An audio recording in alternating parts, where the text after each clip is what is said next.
What's up? So this is Soul with a very spontaneous video because I was just taking a look at the Dragonflight alpha build of just recently, and it looks like they no longer have placeholders of all these dragon riding abilities except for the first one. I have no idea what the first one is. It's probably, hey, congratulations, you've learned dragon riding. But let's take a look at what's going on here. So at the very top of this, I think you guys can see this okay. At the very close to the very top is the point that I put in, that all alpha testers are able to put in, that they can get this Drake and Rider taming to get an extra vigor. Vigor is the thing that you spend in order to use your cool abilities, including surging forward. You can or climbing up, or using like this super move kind of to go a great distance at high speeds. What's this other one? Dynamic stretching. Your vigor regeneration rate is accelerated to 1 vigor every 25 seconds while grounded. I was just explaining to chat up there that right now it is defaulted, or it starts off at 30 seconds. So it kind of takes a while to get all of your vigor back.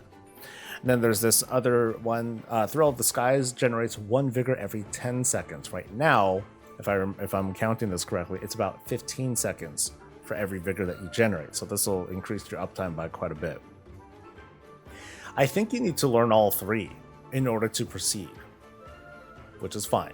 But let's take a look at the rest. Anara's Gusts. Surge forward, evades scale chillers, scale chargers, and other obstacles encountered in time trials and races. Okay, so this is very specific, not to practical use, but more of the fun stuff, like time, doing the races and all of that lets you bypass certain things, because there's obstacles when you're doing some of these races. Here we get a choice of stuff. Dragon Rider's Initiative. While dragon riding at middle speed and above, you gain stacks of initiative. When landing at mid to high speeds, you create a shockwave, damaging enemies for 412 per stat. Landing at low speeds cancels the initiative. So crash into dudes. You're incentivized to crash into dudes, and it disorients them. The damage is really low, but I think it's just more like, BWAP! Here's my entrance. Consecration.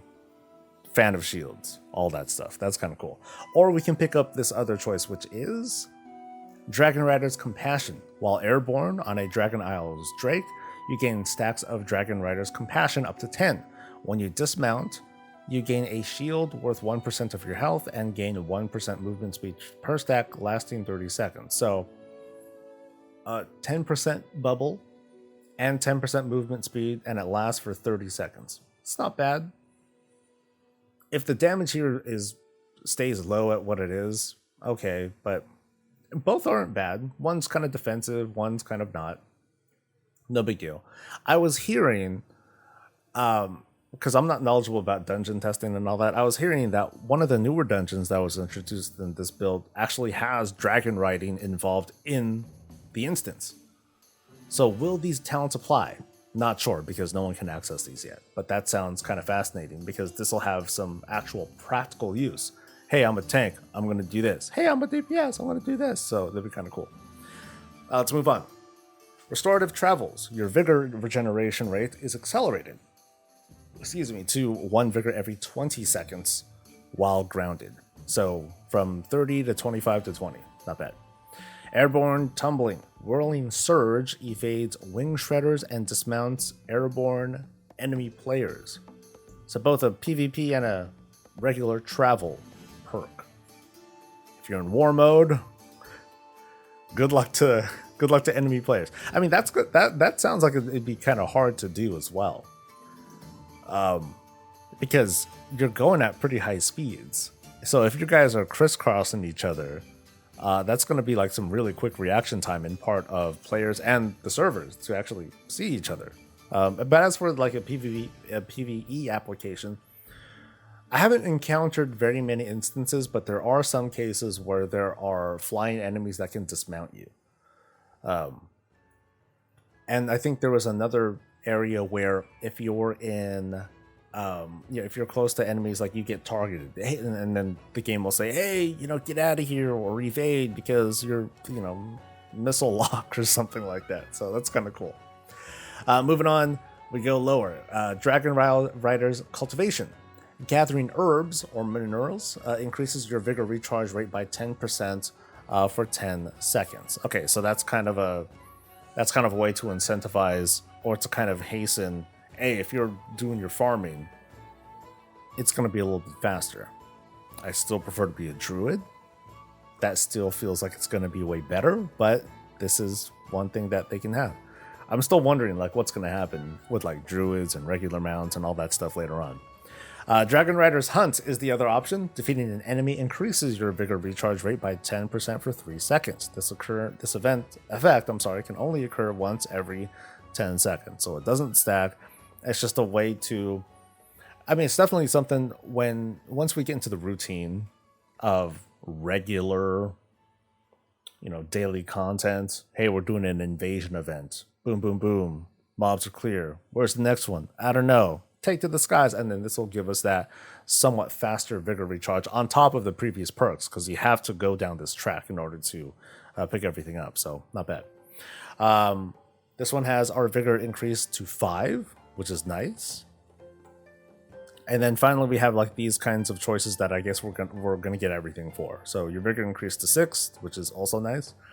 Then there's Yearning for the Sky. Your vigor regeneration rate is accelerated to 1 every 15 seconds while granted, so everything is faster. Throw of the Skies generates 1 vigor every 5 seconds. To me, this is like the bigger gain. Because if you're at max speed, you're gonna gain your vigor back that much faster. Right now, we're at like 10 seconds. We're at 15 seconds. So when that's reduced to only a third of what it is right now, that's freaking amazing. That's insane. So huge benefits that we'll get from this. I do wonder though, because there was all sorts of different data mined information that we had found. I'm wondering if there's going to be more added here, because I'm pretty sure I saw some things like you can use your dragon as an extra action button, and then they'll strafe enemies, or they can do like a big AoE bomb sort of thing on enemies. So it'll actually call your dragon, which is like really awesome. For all I know, though, that might have been data mined. It might have been data mined, but it might turn out to be like just some sort of extra action button that you get from a certain quest line or something like that. So I'm trying not to build myself up with too much anticipation here. But I remember I had also seen a certain dragon riding talent or ability or something that gave them like the attributes of a regular flying mount. So they were able to just function like swimming in the air. Now, as a reminder, in order to get points to upgrade these sorts of things, you need to find like these dragon glyphs, and they can be found like kind of sort of all over the place.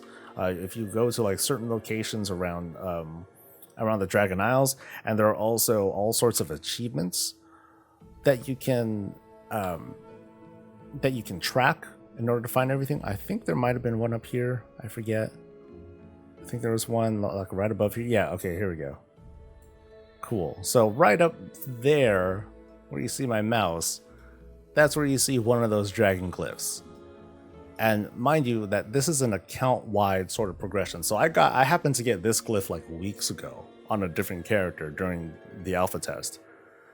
So newer characters aren't going to need to zip around the Dragon Isles, collect all these glyphs again. You'll just immediately have all these points to spend, which I don't even see why there's a point in that, because there doesn't seem to be any choices. You just seem to go down this one progression track. Might as well just have that thing be account wide, like all the way. I don't know. But that's my take on dragon riding talents. I just wanted to share like some new information that came from this build. What do you guys think? Is it cool? Does it matter? Is it important? Flying is very cool though. If you've been seeing my last couple videos, you've been seeing that I'm really enjoying dragon riding, despite some of the weird quirks and bugs and stuff, and I'm just trying to enjoy it while I can. So that's going to be it for me for now. Chats on stream, I'm still with you, but folks on YouTube, thanks for coming. Please like and subscribe, and I'll see you guys for the next thing. Stay safe, stay healthy, and stay breezy.